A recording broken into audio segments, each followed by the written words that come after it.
people like me. You need people like me so you can point your fingers and say, that's the bad guy. That's the bad guy. That's the bad guy. That's the bad guy. That's the bad guy.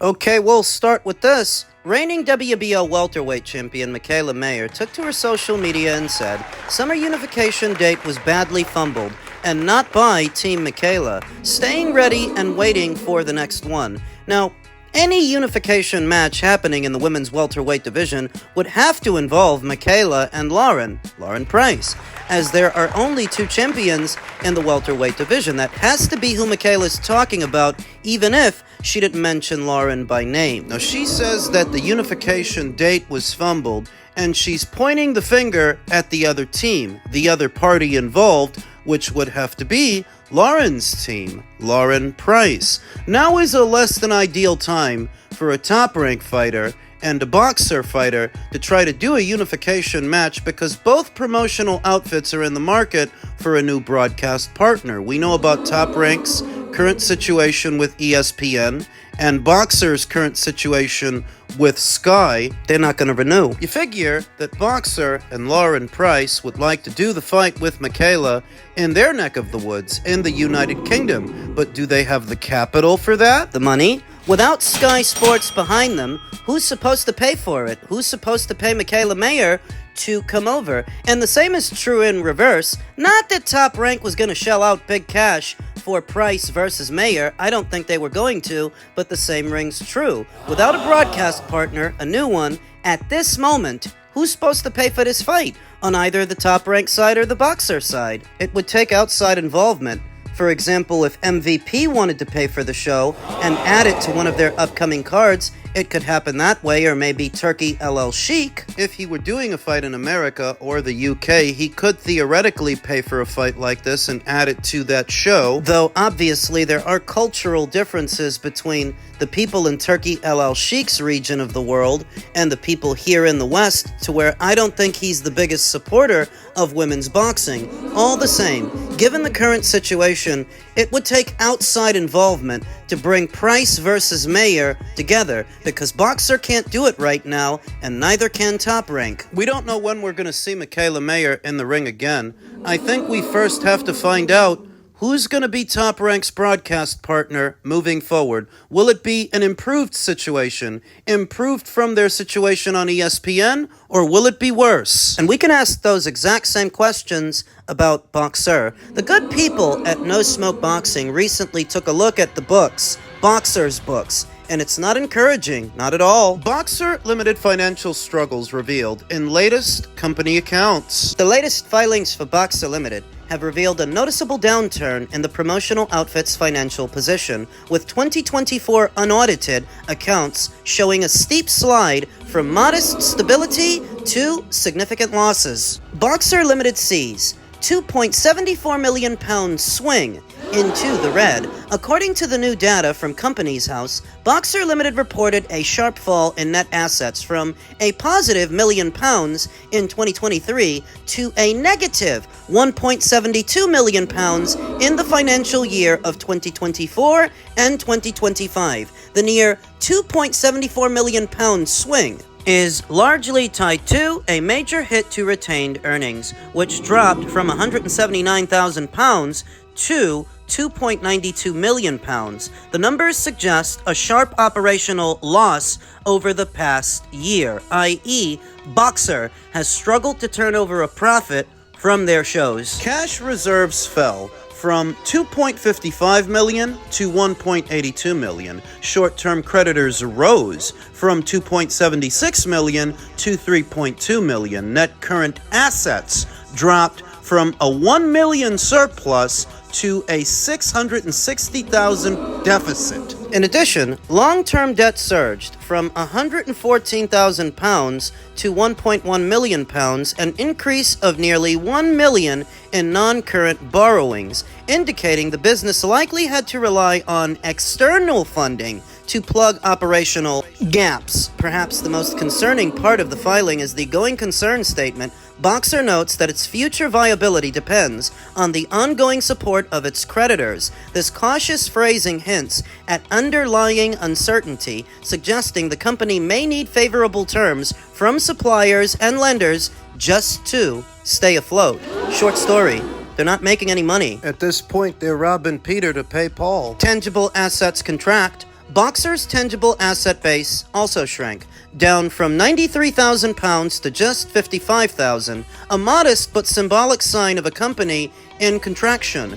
From mounting short-term liabilities to rising long-term debt and deteriorating liquidity, BOXXER Limited's 2024-25 financial snapshot paints a picture of a company under pressure. While the business continues to operate and still promotes major events, its accounts show that survival may hinge not just on future growth, but on the continued goodwill of those that it owes. I read an article last week that stated some of the fighters on BOXXER have it written in their contracts that their fights have to be on Sky, but if Sky is not going to renew, that would then make those contracts void, and those fighters would be free to go. So you're talking about Fraser Clark, Lauren Price, who I just mentioned, Karis Artingstall, Ben Whitaker. If you ain't even got a platform for them to fight on, what is supposed to hold them to you? How do you intend to keep them? You can't.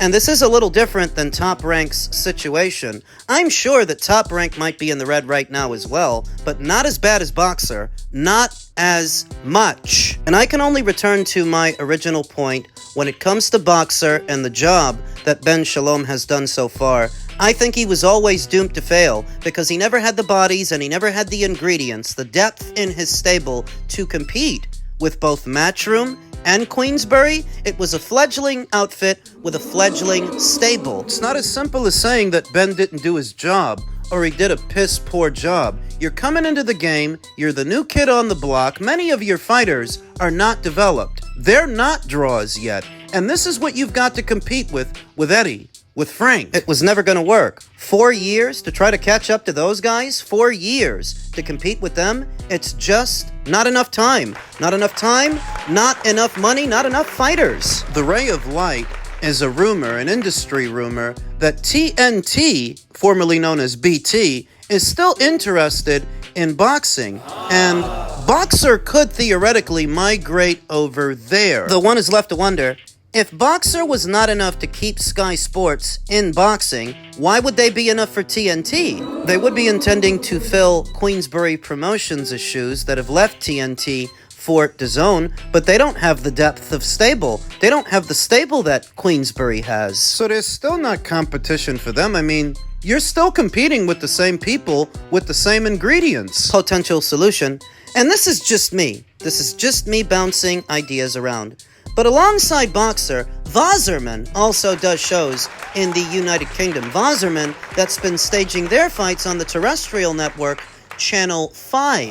Now, I don't know if their deal is set to be up like BOXXER's deal is up, but what if it is? And what if both BOXXER and Wasserman were to migrate over to TNT? That would, in effect, round out TNT's catalog, their catalog of fights, what they make available to their viewers. Neither Wasserman or BOXXER have the depth in their stables that Matchroom has or that Queensberry has, but if you're TNT, by working with both promoters, that rounds out your catalog of content, boxing content. And now for the caveat, if they were to work with both BOXXER and Wasserman, I don't imagine that the annual budgets for these promoters would be all that big, not if you're working with two outfits and not just one.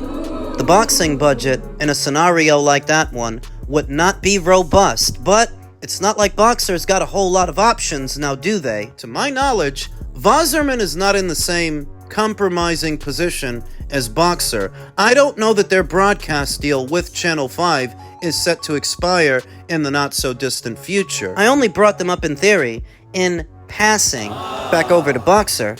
If they can't land a broadcast partner that's going to go all in and make a commitment like Sky made a commitment, they may go under. I mean, all the way under. They may disappear. No broadcaster, no money, no reason for those fighters to stay there. Somebody else can keep them busy. And if they're relying on somebody else, what do they need from BOXXER? Is it possible that DAZN would take them on? I don't know. It's getting pretty crowded at DAZN because it's not just Matchroom and it's not just Queensbury. There's also Golden Boy Promotions and a series of smaller promotional outfits from around the world that they're working with. I don't know that they can take on BOXXER and house their entire stable. Just in keeping with the theme of broadcasters in the sport of boxing, a Twitter user that goes by the name JamieJames90 said, "The move from Netflix into sports has effectively made DAZN redundant. The future of sports streaming is with established platforms like Now TV, Netflix, Prime, HBO Max, and ESPN+. I think that Jamie is putting the cart before the horse here, because Netflix is not making a commitment to regularly showing boxing matches on their platform. They only seem interested in the biggest of the big fights. But we're not talking about a regular schedule throughout the calendar year. It's only the biggest of the big shows. The other broadcasters that he mentioned, Prime, Amazon Prime, that only did 5 shows last year, 4 of which were pay-per-views. This is what you intend to replace DAZN with. Do you have any idea how many boxing matches DAZN stages? Not just pay-per-views. It's gotta be well over 100, maybe 2 throughout the calendar year. As opposed to the just 5 PBC shows Amazon did last year, and this year's schedule isn't much better. He mentioned HBO Max. We've no word of HBO being interested in boxing content. It would be nice if they were, but as it stands, HBO walked away from boxing a long time ago, and ESPN. Has he not heard what's going on between Top Rank and ESPN? That ESPN may not renew? It's not just the Top Rank stuff either. I've heard they've lost MLB, they're set to lose UFC, and boxing. These platforms that he mentioned, these broadcasters, cannot hope to replace the sheer scale of boxing content that DAZN provides. DAZN very much is the home of boxing for the time being, as no other platform is showing more boxing than they are. Do you think this guy's got some sort of axe to grind with the DAZN platform? Because some people don't like it. Some people say it's too expensive. Too pricey. And maybe for some people, it is. But at the end of the day, you get your Matchroom, your Queensbury, your Golden Boy on DAZN, your GBM, and several other smaller promotional outfits like Salida Promotions. Their boxing matches are all happening on DAZN.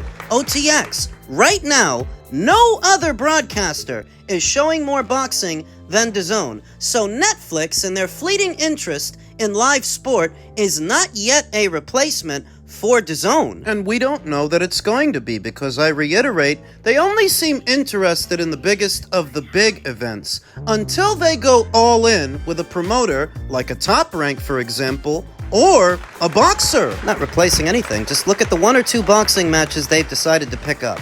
Jake Paul versus Mike Tyson, Serrano versus Taylor 3, Canelo versus Crawford. These are very big events. But what about the smaller fights, and what about developing prospects? What about a regular schedule? We've seen no semblance of Netflix being interested in doing that, and until we do, they're no replacement for DAZN. It'd be nice. I would love to see Top Rank go over to Netflix. I would love to see BOXXER end up there too, because I have a Netflix subscription. So for me, it would be a seamless transition. But we ain't there yet. We're just not there yet. For now, DAZN really is the home of boxing. Over to His Excellency Mr. Turki El Sheikh, who issued a PSA stating, if you think you're ready to be on the undercard of Canelo versus Crawford, come talk with us. Turki El Sheikh with a call out to the world's best boxing talent following the Canelo versus Crawford official announcement. They will be squaring off September 13th. And there are any number of fights that almost immediately come to mind to be on that undercard, one of which is the Janibek versus Adamez fight. Janibek Alamkanalai, who took to his social media and stated, "It's either soon or never. This fight depends entirely on whether the opponent has the guts to show up. I just hope he's not another coward hiding behind a belt. I want to fight Carlos. Everyone knows that. I contacted my manager, and he says negotiations are underway. It seems the day of the fight that fans have been eagerly waiting for isn't far off." Could this fight land on the undercard of Canelo versus Crawford? As long as Carlos doesn't get scared and runs away, this fight will happen soon. I told you already he's a coward. He's terrified of me, scared to death. He doesn't deserve the title of world champion. According to Janibek, there's already a dialogue behind the scenes to do that fight, where Carlos Adamez tells a very different story. Carlos was asked about it by a guy who goes by the name King's Beloved, and Carlos stated, "I spoke to my manager, and there's nothing about that. I've already said it once, I won't speak on this again. I used to see the real rivalry between fighters, and fans could feel it too, but no one has ever seen something like this. I'm going to split that bastard in two. Look at his face. He looks scared, and has nothing else to say but easy work. It's like they give him a little script to read. Dominican power. There's a Dominican brother in top rank. Take that fight, and then see what happens." So I don't really know. Janibek says that they're working on the fight. Carlos, according to his manager, says that they're not. But ideally, this would land on the undercard of Canelo versus Crawford. That's a huge fight. A huge event. So, you need something in keeping with the decorum. The back and forth between these two has been going on for well over a year now. Even before Carlos Adamez became WBC champion. So if you're top rank and you're set to be in between broadcasters, you already loaned out Janibek to No Limit Promotions and Nomad Promotions in his last two fights. And Carlos... The PBC don't have that many dates, so they don't have that many slots for Carlos, and they don't have the bodies. The only fight they could make in-house is an Adamez versus Lara fight. But nobody wants to see that. And because Carlos and Lara are friends, I'm not sure they even want to fight each other, whereas Carlos and Janibek, that's the one. That's the very best fight to make at middleweight right now, and ideally, you would do that fight on the undercard of Canelo versus Crawford, a long-awaited, long-anticipated middleweight unification match. Who wins? I still feel like Carlos Adamez is a better boxer than Janibek, but Janibek is a better physical specimen and a harder puncher.